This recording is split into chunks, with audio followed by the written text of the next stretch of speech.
a child, Bond loved to read. He was fond of books by authors like Charles Dickens, Charlotte Bronte, Rudyard Kipling, and so on. He wrote his first novel, The Room on the Roof, in 1956 when he was just 17, and he has not stopped writing since. He is best known for his stories about the adventures of Rusty, a sensitive and imaginative boy from the hills of Dehradun.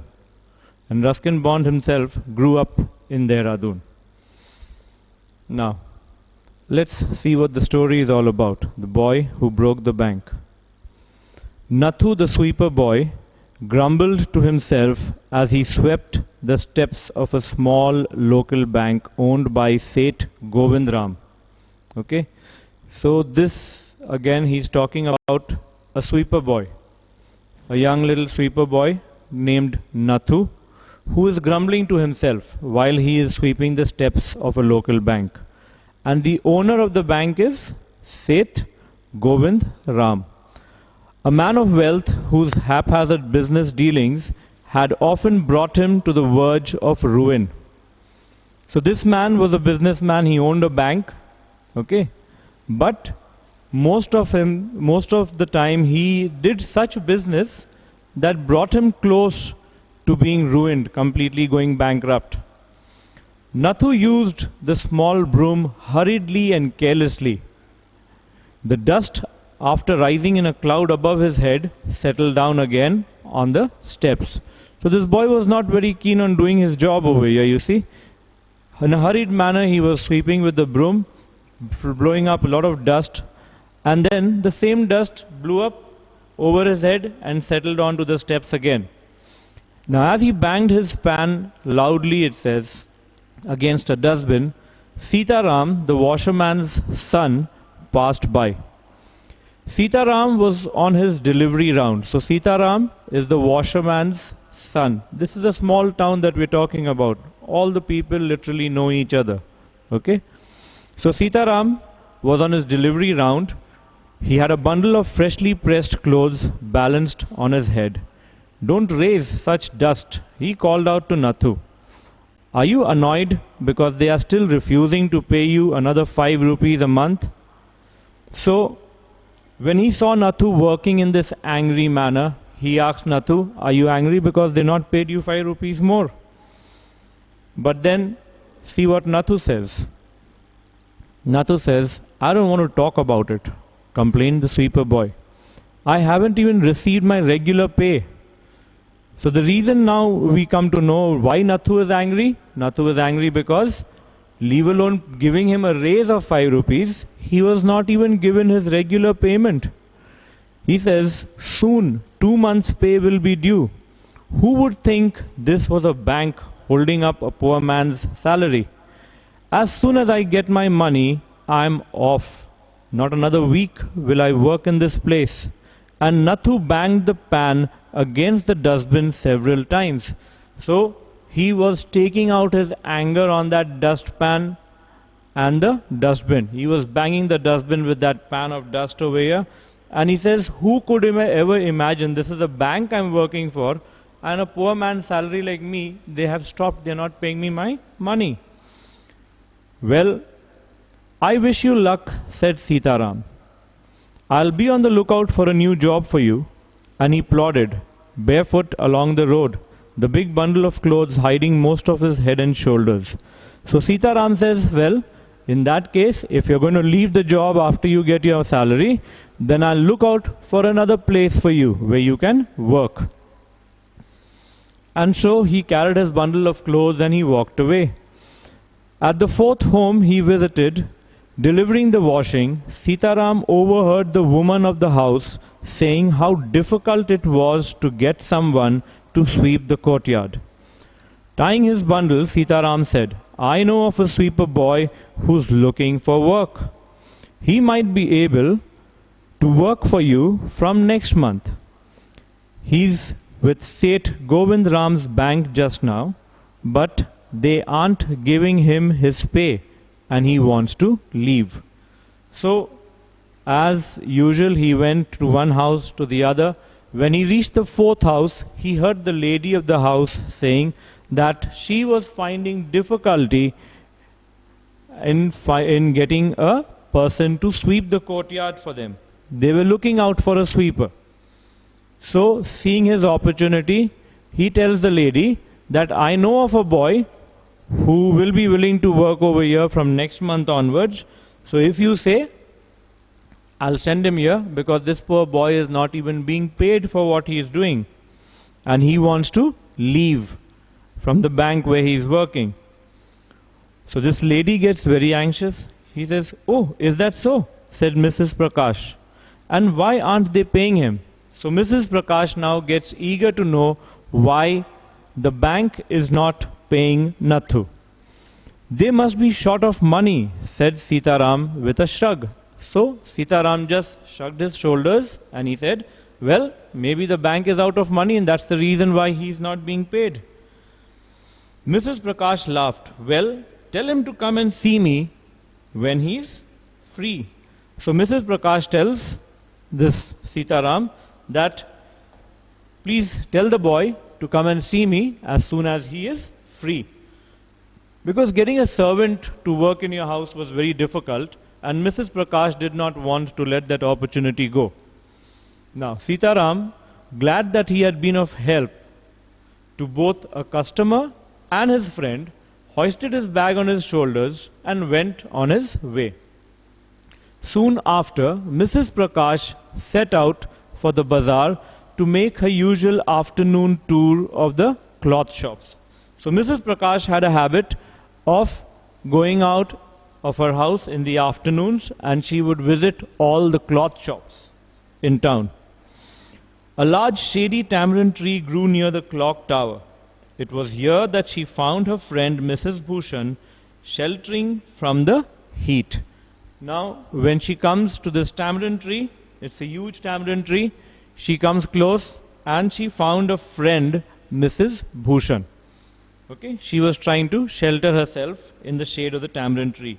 Now see how two ladies, when they meet up, how they talk, and how a small little thing is blown out of proportion. Do you know, my dear, Mrs. Prakash said, that Seth Govindram's bank can't even pay its employees. Only this morning I heard a complaint from their sweeper boy who hasn't received his pay for 2 months. It's disgraceful, exclaimed Mrs. Bhushan. If they can't pay the sweeper boy, they must be in a bad way. None of the others can be getting paid either.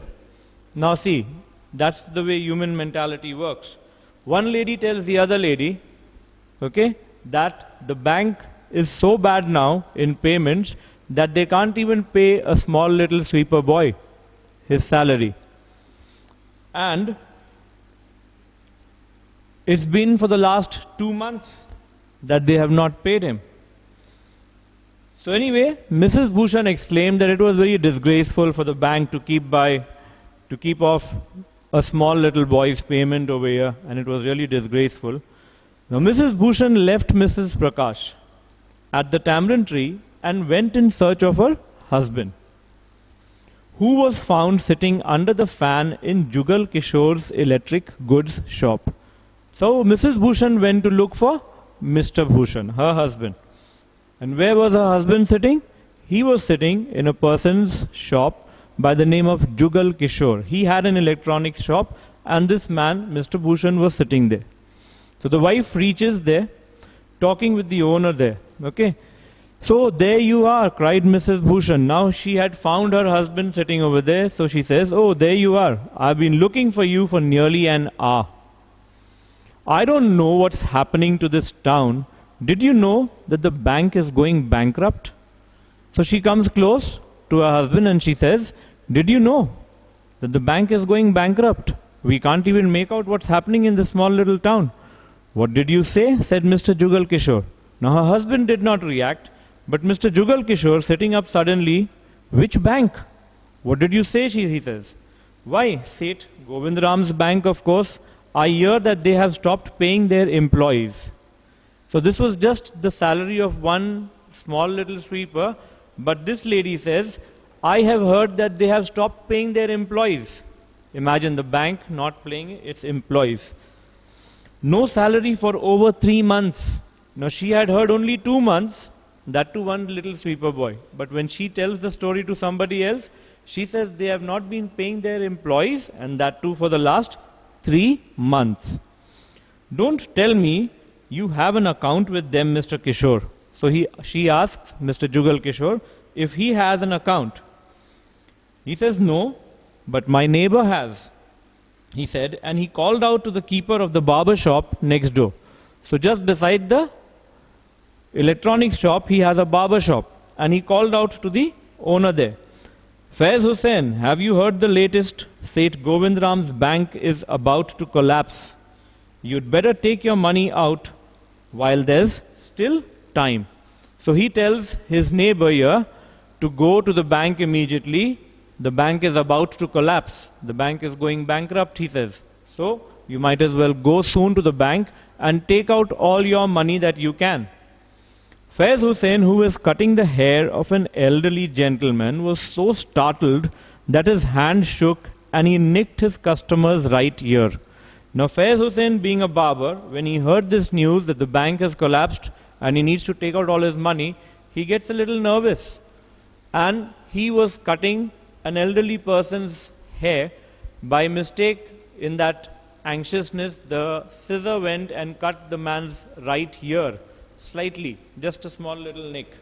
Now this man shouts. The customer yelped with pain and distress. Now he was in pain because he got his ear cut. At the same time, he was distressed because even he had an account with the bank. Because of the cut, it says, pain because of the cut and distress because of the awful news he had just heard.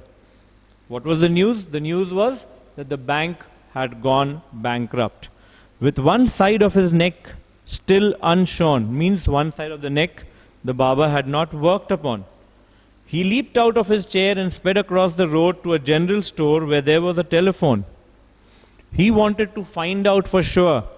So he ran from the barber shop, half his hair done, half his hair not done. He ran out of the shop just like that to a nearby shop where there was a telephone. He went to the general store, picked up the telephone, and he dialed Seth Govindram's number. The Seth was not at home. Where he was then? The Seth was holidaying in Kashmir. Now, on coming to know that the Seth was not in his house, but he had gone for a holiday to Kashmir. Oh, was that so? The elderly gentleman did not believe it. He did not believe. What did he think? He thought that Seth Govindram's bank is gone bankrupt and Seth Govindram has run away. He has left town and he has run away. And that's the reason why he got news that he was holidaying in Kashmir. He did not want to believe it, that he was out on a holiday. He hurried back to the barber's shop and told Faiz Hussain. Now who is Faiz Hussain? The barber. The bird has flown, he said. Seth Govindram had left town. Definitely it means a collapse. I'll have the rest of my haircut another time. And then he dashed out of the shop, making a beeline for his office and checkbook. So he tells Faiz Hussain, I'm sure this man has run away. Okay? And so the bank is collapsed over here. The bank is completely bankrupt. Now I can continue with my haircut some other time. And he just ran out of the shop. He went straight to his office and for his checkbook because he wanted to go to the bank himself and withdraw all his money. Now, the news spread through the bazaar with the rapidity of a forest fire. Just like a forest, one place catches a fire and then the fire spreads all over. Just like that, the news of the bank collapsing spread like forest fire, it says. From one shopkeeper to the other, and being in a bazaar, people keep meeting. There are a lot of customers that come very regularly to shops. So that was how the news spread very rapidly. From the general store, it traveled to the tea shop, circulated amongst the customers, and then spread with them in various directions to the pan seller, the tailor, the fruit vendor, the jeweler. Even the beggar sitting on the pavement now knew that the bank had collapsed and it was bankrupt. Men stood in groups at street corners discussing the situation. The small town in the foothills seldom had a crisis and never had floods, earthquakes, or drought. And so, the imminent crash of the local bank set everyone talking and speculating and rushing about in a frenzy. Okay? So, there was very few times they had such crisis, it says, because these people never suffered from a flood or an earthquake or drought or something. But whenever there was an emergency, news spread fast and it spread all throughout town. And now that people were coming to know, they were all standing in little groups, talking among themselves about the bank, what they would do, what would be their next move on how they could save their money. Some boasted of their farsightedness, congratulating themselves on having already taken out their money. Some people were very boastful. The people who had withdrawn all their money were saying, "Arey, see, I knew beforehand, so I took out my money, I am safe." And yet, the other people who had their money in the bank were still feeling like they could be robbed of their money. Or on never having put in any, it says. Some people said, "See, I knew that this bank is not going to work. That's the reason why I didn't even open an account here." Others speculated on the reasons for the crash, putting it all down to Seth Govind Ram's pleasure-loving ways. And yet some people blamed Seth Govind Ram because he had a pleasurable living. He had a life where he would go out and spend money, okay, extravagantly. And so they started blaming him for this bank crashing now. The Seth had fled the state, said one. He had fled the country, said another. And others insisted that he was hiding somewhere in town. So you see how people talk when they meet in groups. Some were saying that he's run away from his town. Yet some people said he's left the country and gone away. And yet some people said, "I'm sure he's not gone anywhere, he must be hiding over here only." So this is the type of rumor that you hear from one person to another. Someone who had a relative working as a clerk in the bank decided to call him and get the facts. So one person in the crowd who had somebody known working in the bank, "I don't know anything about it," said the clerk, "except that half the town is here, trying to take their money out.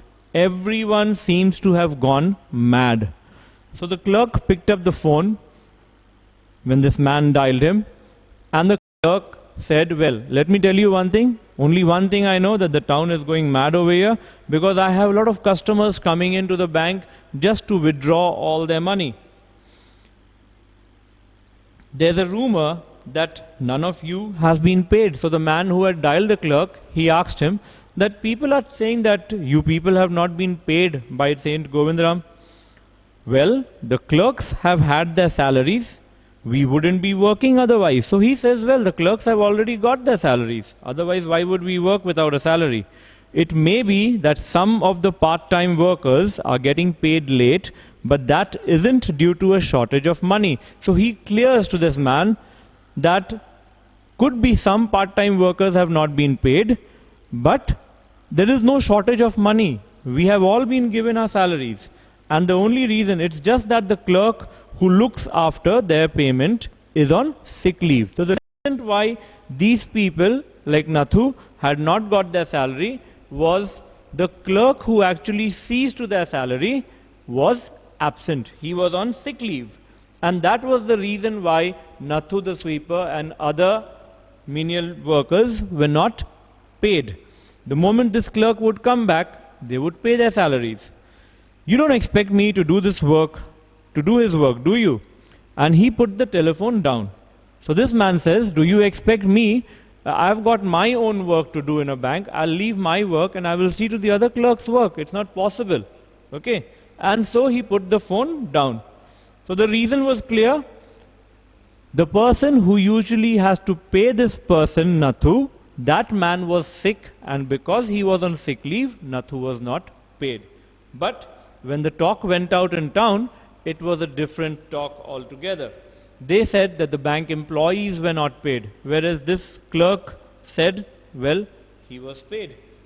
By afternoon, the bank had gone through all its ready money. Now, every bank has a certain amount of money with it. They don't carry, okay, money that is not required, or they don't keep it in the bank. So by afternoon, all the money that they had were taken away by the customers. And the harassed bank manager was helpless. Now the bank was actually out of cash, but it was not out of cash in its accounts. It had a lot of money, but that money was stored with the government banks. Emergency funds could only be obtained from one of the government banks, and now it was nearly closing time.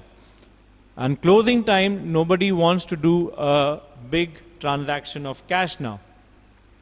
The clerks shut down their counters, but people gathered outside on the steps of the bank shouting, "We want our money.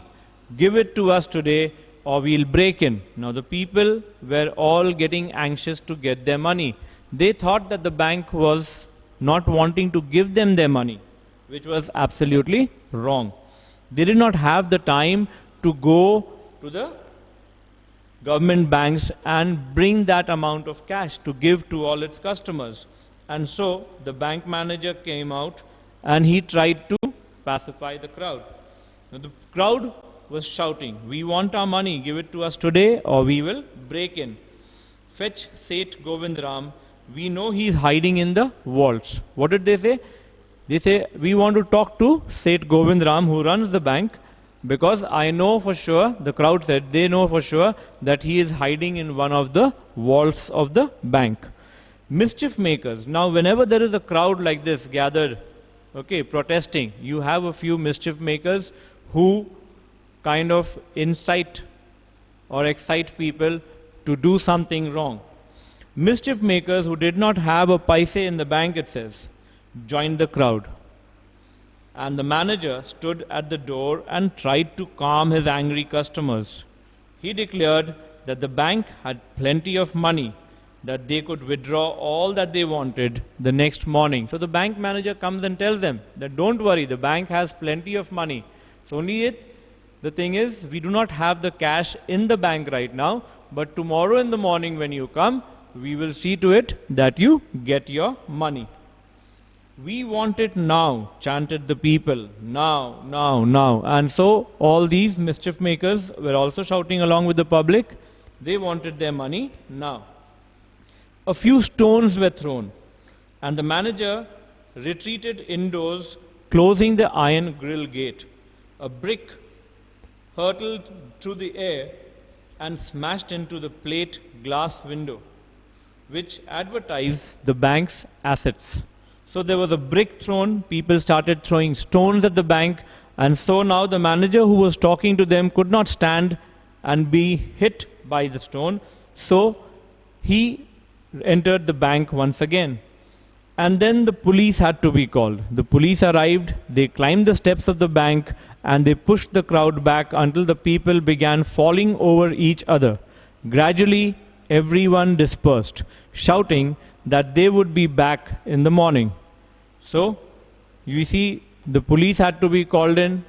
The entire group of people were very angry, they could not get their money. But when the police came, they could not do anything. The police pushed them till a few people fell onto one another. And then slowly the crowd dispersed, saying that they would be back next morning.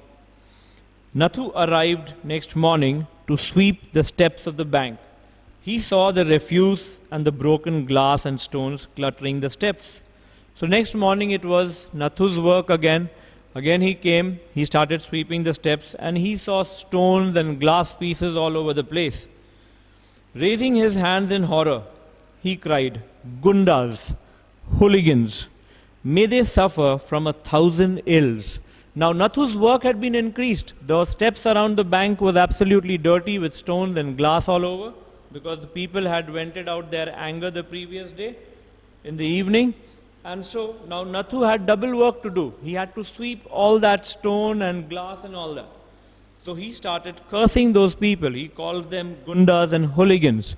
And he said, may they have 1,000 ills on them. Okay? He was cursing them that they fall sick. It was bad enough being paid irregularly. Now I must suffer an increase of work. He smacked the steps with his broom, scattering the refuse. So with his broom, he again started hitting it and started scattering the refuse more over here. Good morning, Nathu, said Sitaram, the washerman's son, getting down from his bicycle. Are you ready to take up a new job from the 1st of next month? Now Sitaram again meets Nathu the next day in the morning and he says, are you ready to take up a job next month? You'll have to, I suppose, now that the bank is closing. So again, Nathu is told by Sitaram that now that the bank is closing, I think you will have to take up a new job. What did you say? Said Nathu. Haven't you heard? So Nathu was unaware. Nathu did not hear the news about the bank, nor did he know about the bank. Okay. So Sitaram, he asks again, what did you say? Sitaram tells him, haven't you heard? The bank's gone bankrupt. You'd better hang around till the others arrive and then start demanding your money. So he says, you better stay over here till the other people arrive here. And as they come, along with their money, you also demand for your salary so that you can take your salary and leave. You'll be lucky if you get it. He waved cheerfully and pedaled away on his bicycle. So he waved out at Nathu and he pedaled away where he was going on his bicycle. Nathu went back to sweeping the steps, muttering to himself. When he had finished, he sat down on the bottom step to wait for the manager. He was determined to get his pay. Now, Nathu over here, he went back to sweeping. Sitaram had already wished him and gone. He kept on muttering. He kept on saying certain things to himself. He was angry that the bank had not given him his money. And so muttering to himself, he kept on sweeping. Okay? And when he had finished sweeping, he sat down at the bottom of the step over there, waiting for the manager. And he was determined now. He had made up his mind that this time when the manager comes, I will take my salary from the manager. Who would have thought the bank would collapse? He said to himself, and looked thoughtfully across the street. I wonder how it could have happened. Nathu was unaware of what had happened, and when the whole thing had started from Nathu told Sitaram that he was not paid. Sitaram went and told one lady, the other lady told the other lady, and so the news spread in the whole of the town over here that the bank was going bankrupt, not paying its employees. And now Nathu was sitting and thinking as to what had brought about this new tragedy on the bank here, and what could have caused the bank to collapse when he didn't even think about it, that it was his small little action, his telling Sitaram that he was not paid for nearly 2 months. Okay, now that is your story. What I want you people to do is read the story nicely, underline the difficult words that you come across, find its meanings, and write them down in your exercise copy. You write the meanings down and you learn them. In the next class, I will be helping you with the exercise to be done. Okay? So make sure you mark all the difficult words that you have in the chapter, underline them, search out its meanings if you do not have it in the book, and please learn them. Thank you.